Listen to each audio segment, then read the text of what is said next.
Saya pernah misa, ada intensi. Tuhan, semoga keluarga kami cepat dibereskan dari hutang. Saya bingung, dia yang utang, Tuhan yang harus tanggung jawab. Ini gimana sih? Tuhan itu menunjuk engkau menjadi pasangan dia supaya dia masuk surga. Siapa yang mau jadi hamba Tuhan di sini? Iya, ada yang banyak yang tidak mau. Ulangi, siapa yang mau jadi hamba Tuhan di sini? Bagus. Tuhan yang belum mau mengangkat, Tuhan angkatlah jiwanya. Saudari-saudara, jangan lupa pada saat menempatkan diri sebagai hamba, Maria sebagai hamba, Maria juga punya gelar Bunda Tujuh Kedukaan.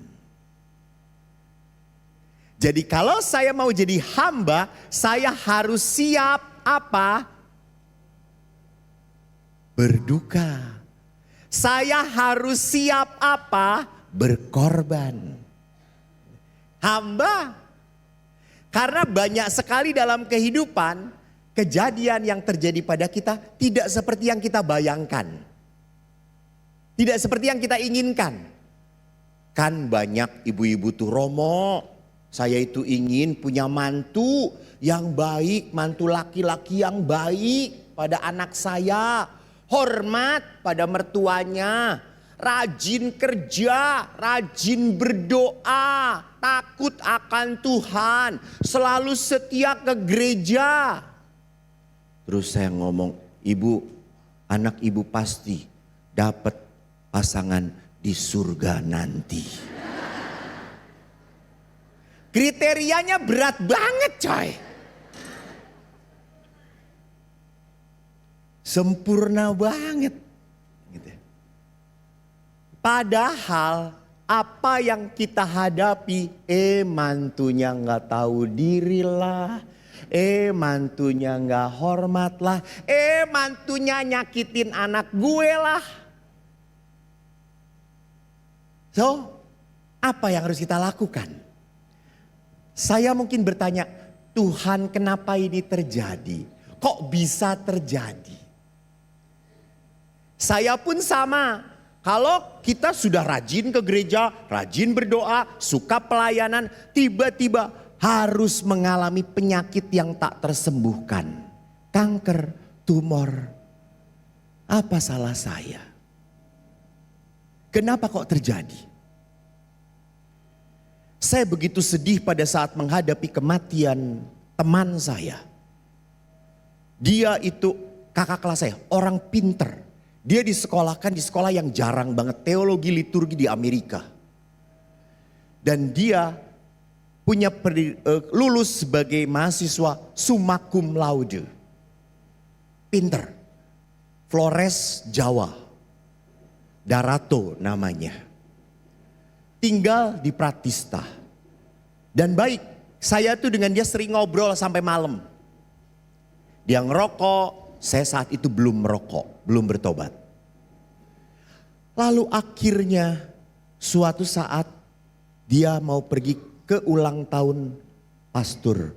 Dia pergi jam 10 ke ulang tahun. Nah jam 12 dia tuh tidak mau makan bersama dengan yang ulang tahun. Dia mau makan bersama kami di Pratista.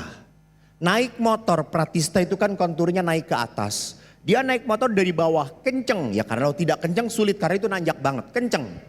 Tiba-tiba di seberang dia ada angkot berhenti. Dan waktu dia mau melewatin angkot, dari belakang ada motor yang nyalip angkot. Jadi beradu dan meninggal. Pada saat itu saya sebagai pastor saya berontak. Tuhan, kami sudah menyekolahkan dia. Sudah sekolah bagus-bagus, dia itu mau jadi dosen terbaik di tempat kita. Nggak ada lagi. Ini satu-satunya. Lah kok mati?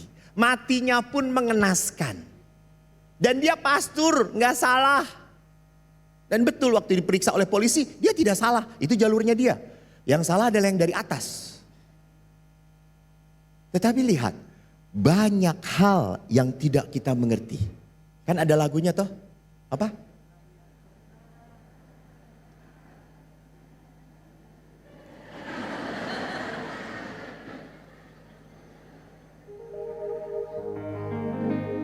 banyak perkara yang tak dapat ku mengerti. Mengapakah harus terjadi tanpa Allah peduli? Cukup. Lihat, menarik di sini. Jadi banyak perkara yang tak dapat ku mengerti, tapi satu yang ku mengerti apa? Allah peduli. Allah peduli.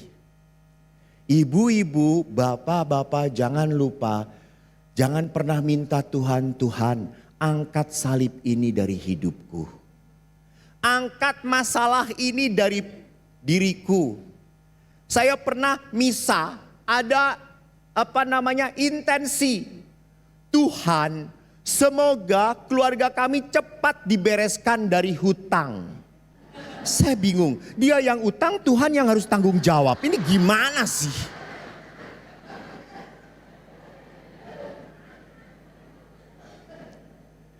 Lu yang enak, Tuhan yang harus bayar. Iya sih Tuhan babel lu, tapi gak bisa seenak seperti itu. Jadi Allah tidak akan pernah mengangkat masalah kita. Allah tidak akan pernah mengangkat penderitaan kita. Allah menguatkan kita. Allah peduli. Ya udah, hilangkan masalahku. Enggak. Pegang. Yesus pun sama, atau ingat gak waktu di Taman Getsemani, gimana Yesus berteriak? Tuhan, kemana engkau pergi? Aku di sini. Bukan itu, Bu, ngomongnya. Ibu ini ngikutin saya.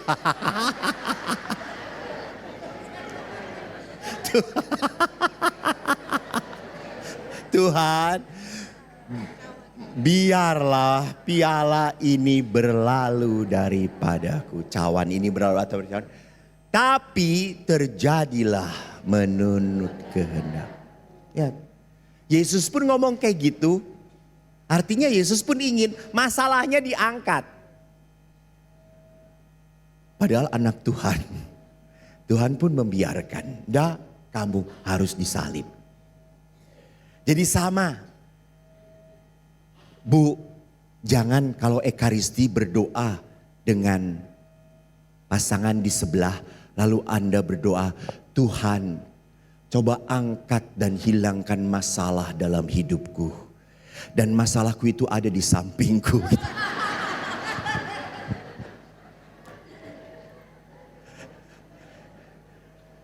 Jadi Allah mengerti, Allah peduli, betul, amin. Tapi jangan berharap Allah menghilangkan masalah kita. No, Allah menguatkan kita. Allah menjadikan kita berani apa? Berani tetap melangkah. Bukan melangkah dalam kehidupan penuh ketakutan, keraguan, kekhawatiran. Percaya, aku peduli. Aku menyertai.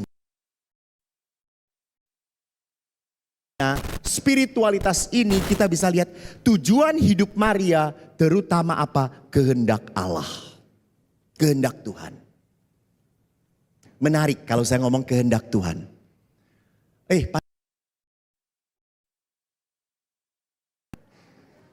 Sampai jam berapa, Bu? Jam 2, maaf amplopnya cuma sampai jam 2.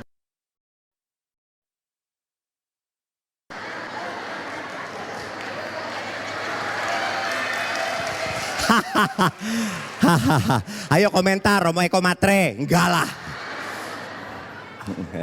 Just kidding.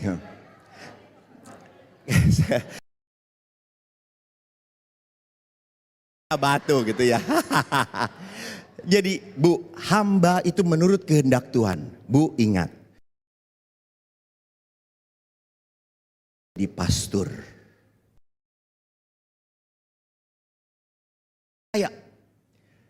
Saya yakini. Tapi nanti baru terjadi benar setelah saya mati dan saya pakai kasula. Saya tetap pakai jubah. Saya tidak tergoda. Maka karena saya percaya ini adalah kehendak Tuhan, saya jadi pastor, saya jaga panggilan saya. Saya jaga. Saya tidak pernah menyesal walaupun ada suami istri baik, sayang-sayang, pegang-pegang. Halah pret lah gitu ya.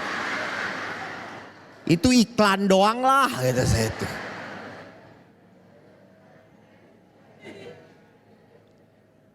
Saya jaga panggilan saya. Saya bahagia jadi pastor.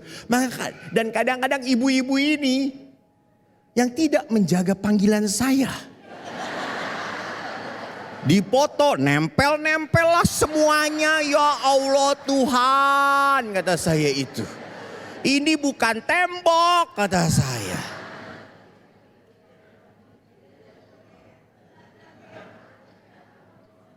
Juga sama, kalau kita sayang pada pasturnya, jaga pasturnya. Jangan diomongin, pasturnya didoakan. Pastur juga manusia. Punya nafsu, punya keinginan. Jadi tolong jangan bertemu pastor, roknya naik, ininya turun. Jadi lihat di sini, saya kalau taat pada sabda Tuhan, kehendak Tuhan, maka taatilah hidup perkawinanmu. Taati. Yesus berkata, apa yang dipersatukan Allah, dipersatukan Tuhan. Romo memang dipersatukan Tuhan, tapi kok jadinya kayak gini ya? Lihat, ya terimalah. Kenapa? Ibu-ibu mengeluh nggak pada suami? Mengeluh atau tidak? Ini di gereja, jangan bohong. Ibu gak pernah mengeluh pada suami. Suami banyak keluhan tentang ibu.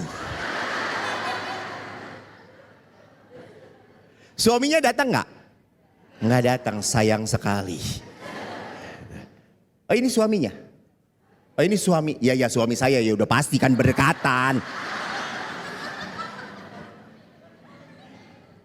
Ibu sudah berapa tahun perkawinan? Berapa tahun Pak? Saya tanya Bapak Bu. 32 tahun. Ibu tahu apa pengorbanan terbesar dari Bapak terhadap Ibu? Apa? Dalam pengalaman 32 tahun. Wih keren. Saya imamat aja baru 28 tahun, 29 tahun. 32. Apa pengorbanan terbesar dari Bapak?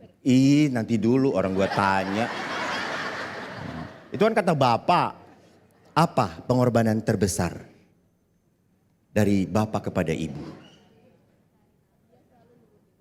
Dia selalu nurutin saya. Lihat ibu-ibu, dia harus nurut pada saya. Bapak-bapak saya ucapkan turut berduka cita. Lu gak nurut mati lu. Bu ingat ya, pengorbanan terbesar bukan hanya itu. Pengorbanan terbesar dari Bapak kepada Ibu adalah apa? Kawin dengan Ibu. Jadi kalau kita coba lihat panggilan, maka kita harus rawat. Kita harus pelihara. Itu taat pada sabda Tuhan. Walaupun Anda dikecewakan, walaupun Anda marah, maaf. Walaupun dia sudah selingkuh, halo, dia harus dimaafkan. Anda mungkin berkata, Romo ngomong enak aja. Bu, kalau bukan ibu yang mencintai dia, kalau bukan ibu yang mendoakan dia, lalu siapa? Pembantu? No, ibu. Tuhan itu menunjuk engkau menjadi pasangan dia supaya dia masuk surga. Itu tugas Anda. Bukan supaya Anda masuk surga, saya sudah berkorban banyak. Anda relakah meninggalkan orang yang Anda cintai, menderita untuk selama-lamanya? Wanita itu sejengkel apapun selalu mudah memaafkan. Betul. Wanita itu hebat sekali hatinya. Jadi sekali lagi kita lihat di sini, kalau saya mau meneladani Maria setia pada kehendak Allah, jangan pernah dilupakan Allah memberkati saya lewat pasangan saya. Maka kalau ibu mengeluh kepada suami, ya wajar, suami kan gak sempurna. Suami ngeluh pada istri, ya wajar karena istri tidak sempurna. Maka Bapak Paus mengingatkan, karena suami tidak sempurna, istri tidak sempurna, anak-anak tidak sempurna, kita punya orang tua tidak sempurna. Bagaimana keluarga ini jadi sehat? Harus bisa saling mengampuni, mengampuni.